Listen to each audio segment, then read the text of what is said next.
जय Hind. Last class में हम लोग गाय और भैंस के विभिन्न प्रजातियों के बारे में पढ़े थे। उसमें से देसी प्रजाति थे। देसी प्रजाति को हम लोग, गाय की प्रजाति को बॉस इंडिकस और भैंस के प्रजाति को बॉस बुबेलिस कहे थे। वहीं जो विदेशी प्रजाति होती है, चाहे वो किसी भी प्रकार के जीव का हो, उनको ज़्यादातर एक्जोटिक कहा जाता है। तो वहाँ पर हम लोग फिर पढ़ते डेयरी फार्म प्रबंधन, और डेयरी फार्म प्रबंधन जो है उसमें हम आपको बताए थे कि दूध देने वाले पशुओं का रख रखाव जब किया जाता है, उस स्थान विशेष को हम लोग क्या बोलते हैं, डेयरी फार्म कहते हैं। और उस डेयरी फार्म का कुछ शर्त होता है, कुछ प्रबंधन के तरीके होते हैं, उसी के बारे में आज हम लोग को पढ़ना है। तो सबसे पहले हम लोग पढ़ेंगे डेयरी फार्म प्रबंधन की आवश्यक शर्तें।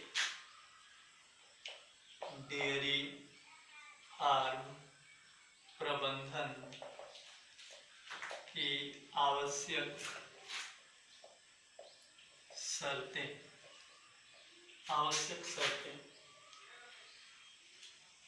क्या क्या कंडीशन होता है डेयरी फार्म प्रबंधन के लिए। और डेयरी फार्म प्रबंधन में जो सबसे पहला कंडीशन होता है कि वहाँ पर रखे जाने वाले जो पशु हैं उनका नस्ल जो है वो बेहतर होना चाहिए।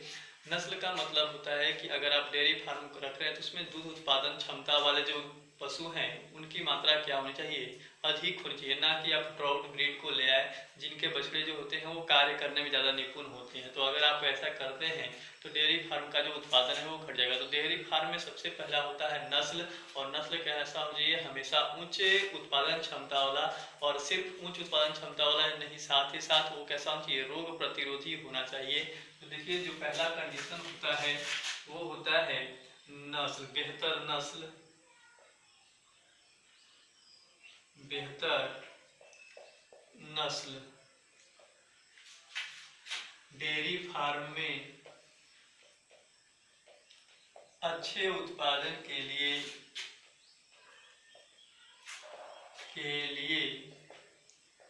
उसमें रखे गए, उसमें उच्च उत्पादन क्षमता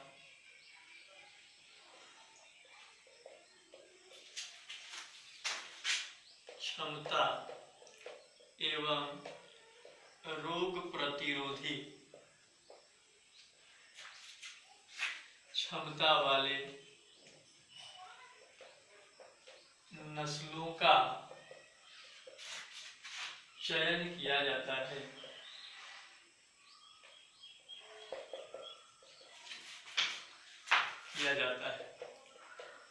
डेयरी फार्म में जो नस्ल होते हैं, नस्ल पर ही उत्पादन क्षमता निर्भर करता है। अगर दूध का उत्पादन करने वाला नस्ल नहीं है तो आप डेयरी फार्म में कुछ भी कर लीजिए, वहाँ पर दूध का उत्पादन संतोषजनक नहीं रहेगा। तो डेयरी फार्म में जो सीधा संबंध होता है वहाँ पर अच्छे उत्पादन के लिए उसमें उच्च उत्पादन क्षमता एवं रोग प्रतिरोधी क्षमता वाले जो पशु के नस्ल होते हैं, चाहे वो गाय है या भैंस हैं, उनका क्या किया जाता है, चयन किया जाता है। अब बात आता है कि ये नस्ल होता क्या है। तो सबसे पहले हम लोग नस्ल समझने का कोशिश करते हैं।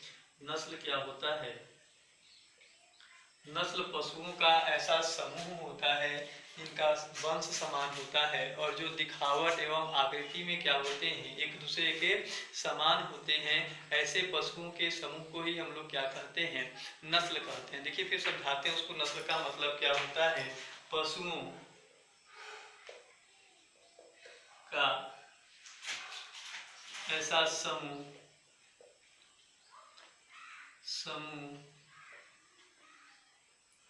जो वंश एवं विभिन्न गुणों जैसे दिखावट एवं आकृति, दिखावट एवं आकृति में समान होते हैं, उन्हें नस्ल कहा जाता है।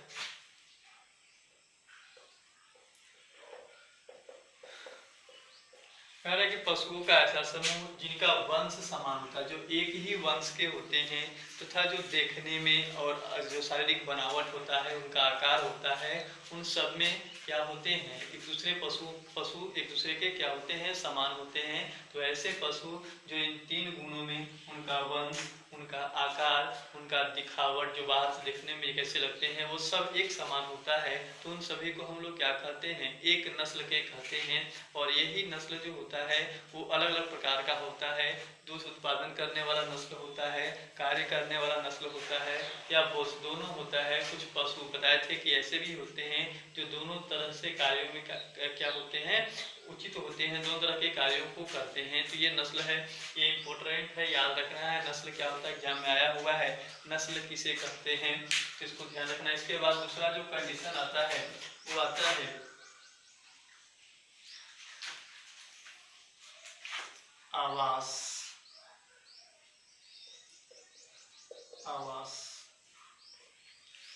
पशुओं से जो उत्पादन क्षमता है वो उनके आवास पर भी क्या होता है, निर्भर करता है। पशुओं का जो आवास है वो जनरली कैसा होना चाहिए, साफ होना चाहिए, सूखा होना चाहिए, हवादार होना चाहिए और रोग मुक्त होना चाहिए। अब रोग मुक्त होने के कारण क्या होगा, कैसे होगा, तो रोग मुक्त करने के लिए वहाँ पर जो पशु का आवास होता है वहाँ पर उनके जो वेस्ट मटेरियल होते हैं, जो अपशिष्ट होते हैं, उनके निपटारे की उचित क्या होनी चाहिए, व्यवस्था होनी चाहिए। उनका आवास ऐसा होना चाहिए कि सभी प्रकार के ठंडा, गर्मी और बरसात जैसे मौसमों का क्या कर सके, सहन कर सके। तो अगर इस प्रकार के आवास है तो पशु जो होंगे वो रोग मुक्त होंगे और उनका उत्पादन क्षमता अपने आप उसमें क्या हो जाएगा, वृद्धि हो जाएगा। तो नेक्स्ट हम लोग देखते हैं पशुओं का आवास। डेयरी फार्म से अच्छे उत्पादन के लिए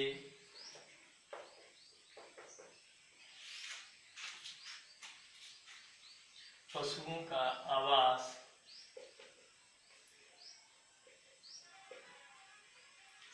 साफ, सूखा, हवादार एवं रोग मुक्त होना चाहिए। पशुओं के आवास में, पशुओं के आवास को सभी प्रकार के मौसम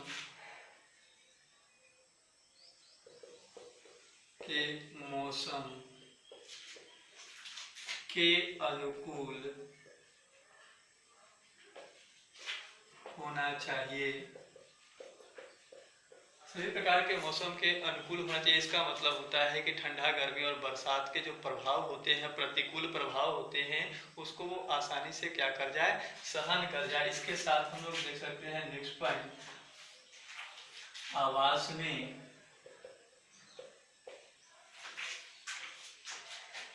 पर्याप्त स्थान,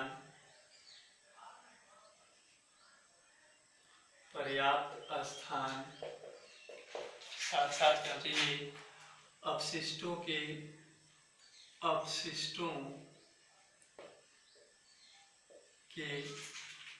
निपटारे की उचित व्यवस्था,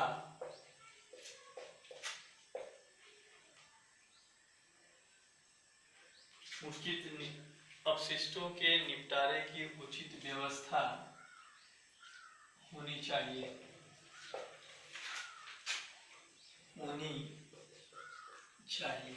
तो ये कई कंडीशन है उनके आवास के लेकर के, फिर से रिपीट कर रहे हैं। डेयरी फार्म से अच्छे उत्पादन के लिए पशुओं का आवास जो है वो साफ होना चाहिए, सूखा होना चाहिए, हवादार होना चाहिए। हवादार होने से फायदा क्या होता है, उनके अपशिष्ट के कारण जो वहाँ पर स्मेल आता है वो स्मेल नहीं रहेगा, तो वो हवादार होना चाहिए और रोग मुक्त होना चाहिए। इसके बाद कह रहा है कि पशुओं के आवास को सभी प्रकार के मौसम, ठंडा, गर्मी, बरसात को सहन करने लायक होना चाहिए। इसके बाद कह रहा है कि आवास में पर्याप्त स्थान होने चाहिए ताकि ओवर क्राउडिंग को रोका जा सके। अगर छोटे से स्थान में बहुत सारे पशु को अगर आप रखते हैं तो ना तो वो अच्छे से खड़े हो पाएंगे और ना ही वो बैठ पाएंगे। तो उन पशुओं की संख्या के अनुरूप उनका क्या होना चाहिए, आवास में स्थान होना चाहिए। अपशिष्टों के निपटा, यहाँ पर हम लिखेंगे एवं जो उनका अपशिष्ट होता है, जो उनका उत्सर्जी पदार्थ होता है, उसके निपटारे की क्या होनी चाहिए, उचित व्यवस्था होनी चाहिए। तो ये भी दो कंडीशन है, इसको नोट करिए। इसके बाद तीसरा पर पढ़ते हैं।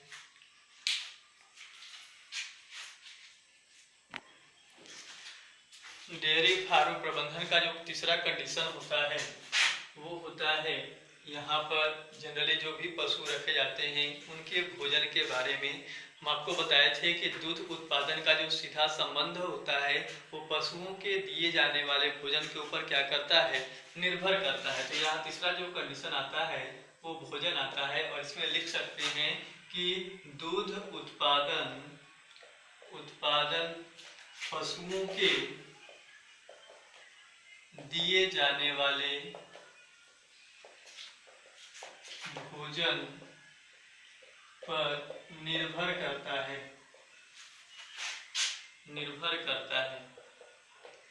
पशुओं का जो भोजन होता है उसको मेनली हम लोग 3 भागों में बांटते हैं। यहीं पर लिख सकते हैं, पशुओं के आहार को 3 भागों में बांटा गया है। पहला जो भाग होता है उसको बोलते हैं रुक्षांश।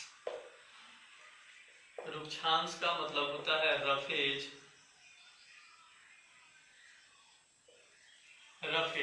ये रुक्षांश क्या होते हैं, ये ऐसे भोज्य पदार्थ होते हैं, ऐसे आहार होते हैं जिनमें पोषक तत्वों की मात्रा क्या होती है, कम होती है। पोषक तत्वों की मात्रा कम होने के कारण कहने का मतलब है जो कार्बोहाइड्रेट, प्रोटीन, वसा ये सब जो होते हैं ये ऐसे भोजन में क्या होते हैं, कम होते हैं। और ऐसे भोजन जिनमें इनकी मात्रा कम होती है उसको हम लोग क्या बोलेंगे, रुक्षांश बोलते हैं। उसका सीधा सा जो एग्जाम्पल होता है वो होता है जो पुआल हो गया, भूसा हो गया, चोकर हो गया, इनमें क्या होता है वो पोषक तत्वों की मात्रा कम होती है। तब बात आता है कि अगर इनमें पोषक तत्व नहीं है तो फिर ये पशुओं को क्यों दिया जाता है। तो इससे 2 फायदा होता है।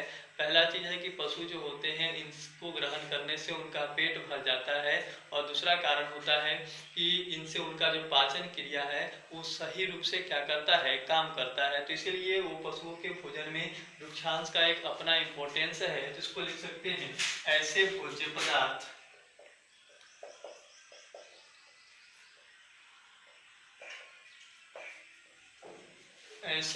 पदार्थ जिनमें पोषक तत्वों की मात्रा कम होती है तथा जो पशुओं के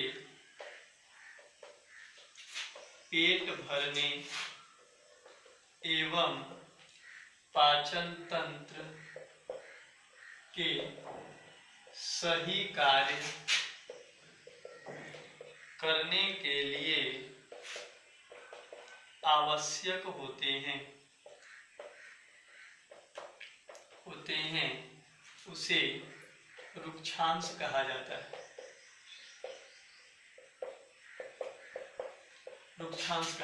फिर से रिपीट कर रहे हैं, कह रहा है कि ऐसे भोज्य पदार्थ, ऐसे आहार जिनमें पोषक तत्वों की मात्रा क्या होती है, कम होती है, कह सकते हैं कि न के बराबर होती है, तथा जो पशुओं को पेट भरने के लिए चाहिए होता है और इनके साथ साथ अगर उसको ग्रहण कर रहे हैं तो पशुओं का जो पाचन क्रिया होता है, पाचन तंत्र होता है, वो क्या होता है, सही ढंग से काम करता है और इसीलिए इस भोजन का महत्वपूर्ण भाग होता है, उनके आहार में महत्वपूर्ण कार्य होता है। तो रुक्षांश एक इम्पोर्टेंट है। अगर इसका एग्जाम्पल देखें, एग्जाम्पल हो जाता है पुआल, भूसा, चोकर और उनके भोजन में और क्या चाहिए, हरा चारा। ये सब जो होते हैं उनका पशुओं के भोजन में एक महत्वपूर्ण योगदान होता है, इम्पोर्टेंस होता है। इसके बाद जो दूसरा भोजन होता है इनको पशुओं के भोजन के रूप में शामिल किया जाता है आहार के रूप में, वो होता है सांद्र, कॉन्सेंट्रेट। कॉन्सेंट्रेट होता है। सांद्र क्या होता है? ये इसका ठीक उल्टा जाएगा कि ऐसे भोज्य पदार्थ जिनमें पोषक तत्वों की मात्रा जो है वो अधिक होती है और जो शरीर के वृद्धि एवं विकास के लिए क्या होते हैं, आवश्यक होते हैं, ऐसे भोज्य पदार्थ को हम लोग क्या कहेंगे? सांद्र कहते हैं। तो ऐसे भोज्य पदार्थ जिनमें पोषक तत्वों की मात्रा अधिक होती है तथा जो शरीर के वृद्धि एवं विकास के लिए आवश्यक होते हैं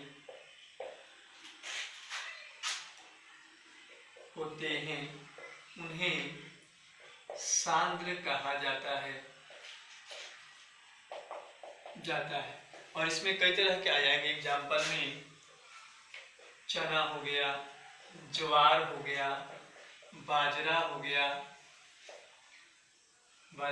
दाना फली हो गया, ये सब कपिला पशु आहार हो गया। ये सब के सब जो होते हैं उनमें पर्याप्त मात्रा में पोषक तत्व मौजूद होता है और ऐसे भोज्य पदार्थ जिन्हें पर्याप्त मात्रा में पोषक तत्व मौजूद होते हैं ऐसे भोज्य पदार्थ को क्या कहा जाता है? सांद्र कहा जाता है। तो इसको पहले नोट करिए, इसके बाद नेक्स्ट देखते हैं तीसरा।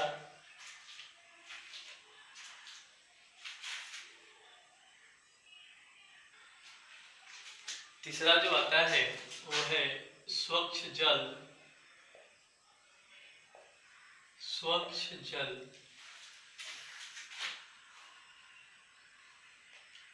पशुओं को दिए जाने वाले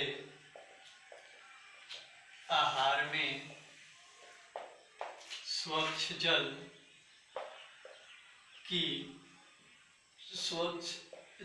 की महत्वपूर्ण भूमिका होती है। एक स्वस्थ पशु को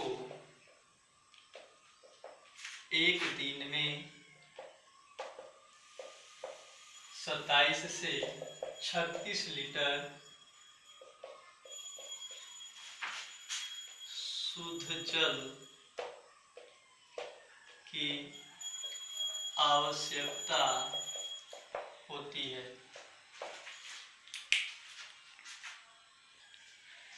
तो पशुओं को दिए जाने वाले आहार में स्वच्छ जल की महत्वपूर्ण भूमिका होती है और एक स्वस्थ पशु को एक दिन में कम से कम कितना 27 से 36 लीटर शुद्ध जल की क्या होती है? आवश्यकता होती है। तो ये जो था ये भोजन आहार पशुओं से जो आहार है उससे संबंधित भाग है। इसके बाद फोर्थ पॉइंट हम लोग देखते हैं डेयरी फार्म प्रबंधन के शब्द में चौथा पॉइंट जो होता है वो उनका स्वास्थ्य एवं प्रजनन का होता है। ठीक है, तो लिख सकते हैं डेयरी फार्म में रखे गए पशुओं के स्वास्थ्य एवं प्रजनन का विशेष ध्यान रखना चाहिए। इसके लिए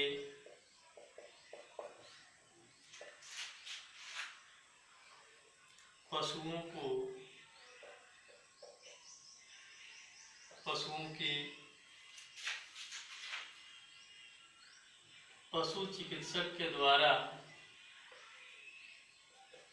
चिकित्सक के द्वारा नियमित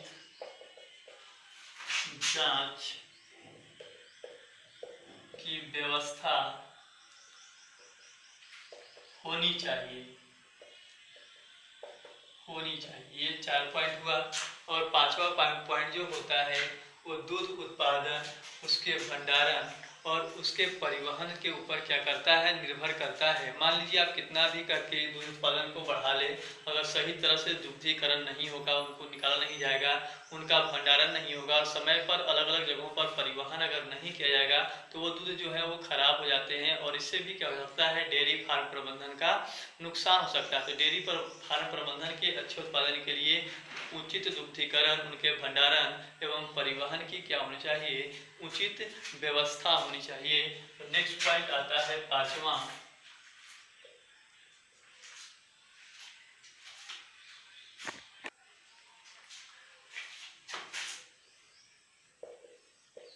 डेयरी फार्म प्रबंधन में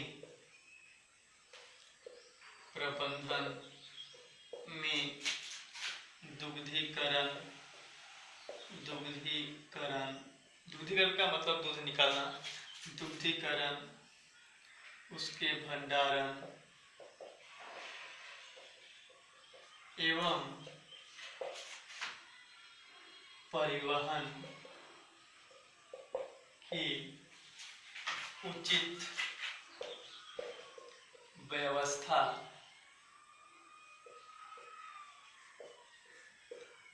होनी चाहिए।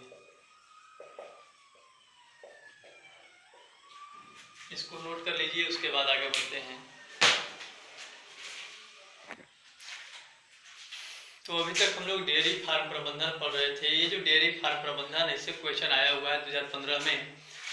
तो ये क्वेश्चन आपको मिलेगा, 2015 में आया हुआ है। पूछा था वहाँ पर कि डेयरी फार्म प्रबंधन क्या होता है और उसको उसमें दूध उत्पादन को बढ़ाने के लिए हम क्या कर सकते हैं।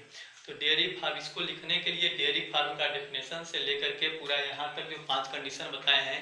पहला कंडीशन था कि उसमें बेहतर नस्ल होना चाहिए। दूसरा था कि डेयरी फार्म में रखे गए जो पशु हैं उनका आवास का विशेष ध्यान देना चाहिए। तीसरा उनका भोजन। चौथा उनका स्वास्थ्य एवं प्रजनन के विशेष ध्यान देना चाहिए। और 5वां जो कंडीशन बताया कि दूध जो है उसके जो दुग्धीकरण होता है, उनका भंडारण होता है और परिवहन होता है, उसके बारे में विशेष ध्यान। तो यहाँ तक वर्णन करने के बाद ही वो क्या होता है, क्वेश्चन का आंसर कंप्लीट होता है। इसके बाद यहाँ पर डेयरी फार्म प्रबंधन जो है वो समाप्त होता है। नेक्स्ट हम लोग शुरू करते हैं कुक्कुट पालन। कुक्कुट पालन क्या होता है, हम लोग पशुपालन में बताए थे कि पशुपालन में कई भाग होता है। डेयरी फार्म आता है, पशु दूध देने वाले पशुओं का रखरखाव आता है, कुक्कुट पालन आता है, मत्स्य पालन आता है, मौन पालन आता है। उन सब के बारे में बारी बारी से पढ़ेंगे। तो अभी देखते हैं हम लोग कुक्कुट पालन।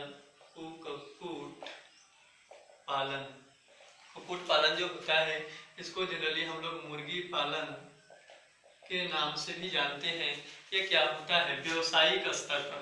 व्यावसायिक स्तर पर कहने का मतलब कि बिजनेस पर्पज से, आर्थिक लाभ के लिए जब हम लोग विभिन्न प्रकार के पक्षी जैसे मुर्गी हो गए, बत्तख हो गए, टर्की हो गए, गीज हो गए, इनका रख रखाव करना प्रारंभ करते हैं तो उसी को हम लोग क्या कहते हैं, कुक्कुट पालन या मुर्गी पालन कहते हैं। तो लिख सकते हैं इसमें व्यावसायिक स्तर पर कह सकते हैं कि आर्थिक लाभ के लिए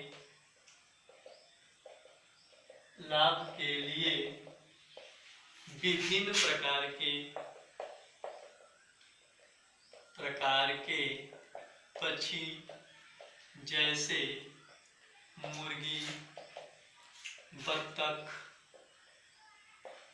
टर्की, गीज आदि का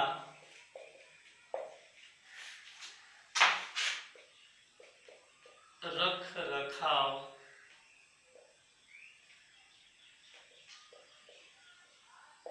एवं पालन कुक्कुट पालन कहलाता है। सिंपल सा कह रहे हैं, आर्थिक लाभ के लिए, बिजनेस पर्पस के लिए, अपने इनकम के लिए अगर विभिन्न प्रकार के पक्षी जैसे मुर्गी, बत्तख, टर्की गीज जो है वो इसके अपने हम लोग कॉमन नाम से नहीं जानते हैं, इसलिए इसको ऐसे याद रखना है कि मुर्गी, बत्तख, टर्की गीज आदि जैसे पशुओं का जब क्या होता है पालन पोषण या उनका जब रख रखाव किया जाता है तो उसको हम लोग क्या कहते हैं, ये कुक्कुट पालन कहते हैं। अब कुक्कुट पालन जो होता है वो दो उद्देश्यों के लिए पाला जाता है। पहला तो होता है कि पक्षियों को मांस लोग खाते हैं तो उसके मांस उत्पादन के लिए, और दूसरा पक्षियों से जो अंडा प्राप्त होता है तो उसके लिए किया जाता है। तो इसमें हम लिख सकते हैं कि कुक्कुट पालन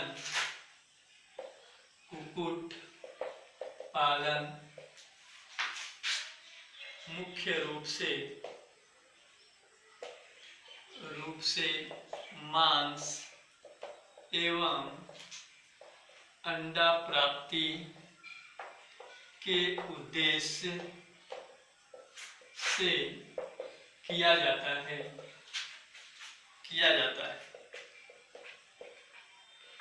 अब बात आता है कि यहाँ पर दो उद्देश्य हैं, एक तो है मांस प्राप्ति और दूसरा है अंडा प्राप्ति। अब कौन से उद्देश्य से पक्षियों को पाला जा रहा है, ठीक है ना, या कौन से प्रकार के पक्षी हैं, इनका मुख्य उद्देश्य क्या है, ये मांस उत्पादन करना या अंडा उत्पादन करना, इसके आधार पर जो पक्षी होते हैं, कुक्कुट होते हैं, इनको दो भागों में बांटा गया है। पहला जो होता है उसको बोलते हैं ब्रोलर। ब्रोलर क्या होता है वो देखिए, तो ब्रोलर जो होता है ये ऐसे पक्षी होते हैं जिनका मुख्य उद्देश्य जो होता है वो मांस उत्पादन होता है, या कह सकते हैं कि ऐसे पक्षी जिनका पालन रख रखाव जो होता है वो मांस उत्पादन के उद्देश्य से किया जाता है, ऐसे पक्षी को हम लोग क्या कहते हैं, ब्रोलर कहते हैं। ऐसे पक्षी जिनका रख रखाव मांस प्राप्ति के उद्देश्य से किया जाता है उसे ब्रोलर कहते हैं।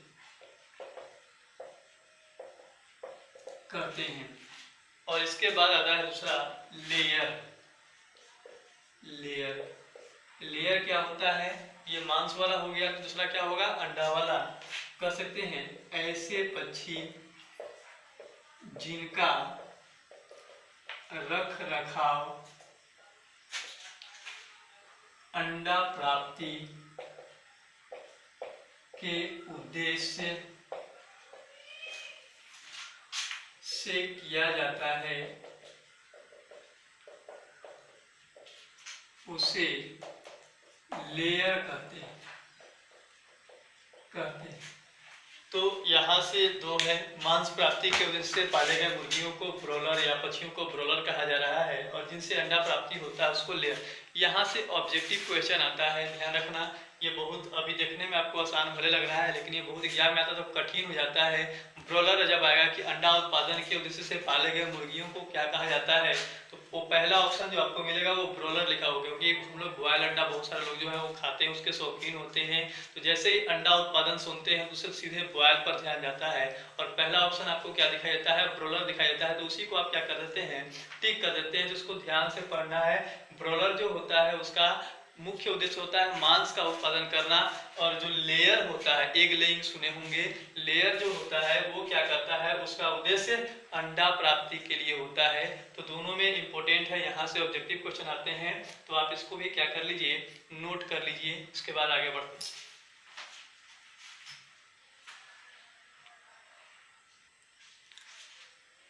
अब ये मुर्गी पालन जो है ये एक प्रकार का क्या होता है, सबसे सस्ता व्यवसाय होता है, जिसको छोटे किसान भी जो लोग होते हैं जिनका आर्थिक स्थिति ठीक नहीं है, कहने का मतलब कम पूंजी वाले लोग भी इसको क्या कर सकते हैं, इस उद्योग को इसको लगा सकते हैं और इससे अच्छे मुनाफा क्या कर सकते हैं, कमा सकते हैं। तो यहीं पर एक लिख लेना है कि मुर्गी पालन जो होता है, नोट करके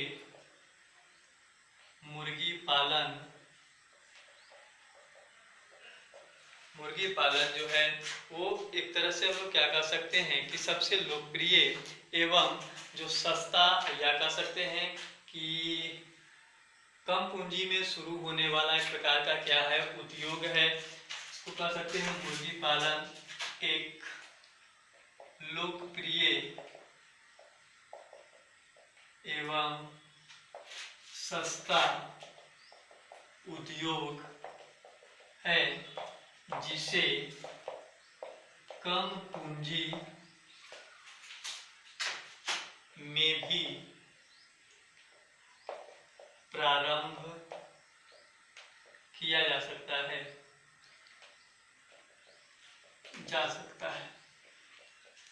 अब बात आता है, लास्ट क्लास में हम लोग गाय और भैंस के विभिन्न प्रजातियों के बारे में बात किए थे, उनके नस्ल के बारे में बात किए थे। तो यहाँ पर इसके बाद हम लोग पढ़ेंगे मुर्गियों के नस्ल के बारे में। देखिए, मुर्गियों के नस्ल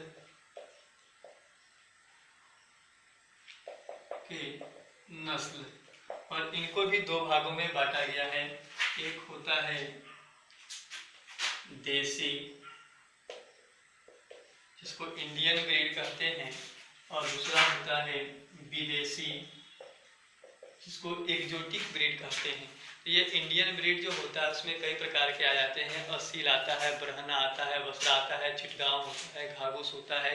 ये सब के सब जो होते हैं ये देसी ब्रीड होते हैं। वहीं अगर विदेशी ब्रीड की बात करें तो उसमें रोड आइलैंड रेड होता है, रॉक ऑस्ट्रालोप होता है, व्हाइट लैंगहॉर्न होता है। ये सब के सब जो होते हैं वो विदेशी ब्रीड होते हैं। तो इसको भी हम लोग क्या करते हैं, नोट करते हैं। देखिए, तो देखिए मुर्गियों के दो प्रकार के नस्ल, देसी नस्ल और विदेशी नस्ल। देसी नस्ल जो है उसमें पहला जो आता है वो असील आता है, सेकेंड है बसरा, थर्ड है बरहना, फोर्थ है चिटगांव, फिफ्थ है घाघूस, नेक्स्ट है कोचीन और फिर है कड़कनाथ। फिर से रिपीट कर रहे हैं, असील, बसरा, बरहना, चिटगांव, घाघूस, कोचीन और कड़कनाथ। ये जो यहाँ पर लिखा हुआ है ये सब मुर्गियों की देसी नस्ल है। वहीं अगर विदेशी किस्म की बात करें तो व्हाइट लैंगहॉर्न, rock australorp, Rhode Island red, black Minorca और ससेक्स।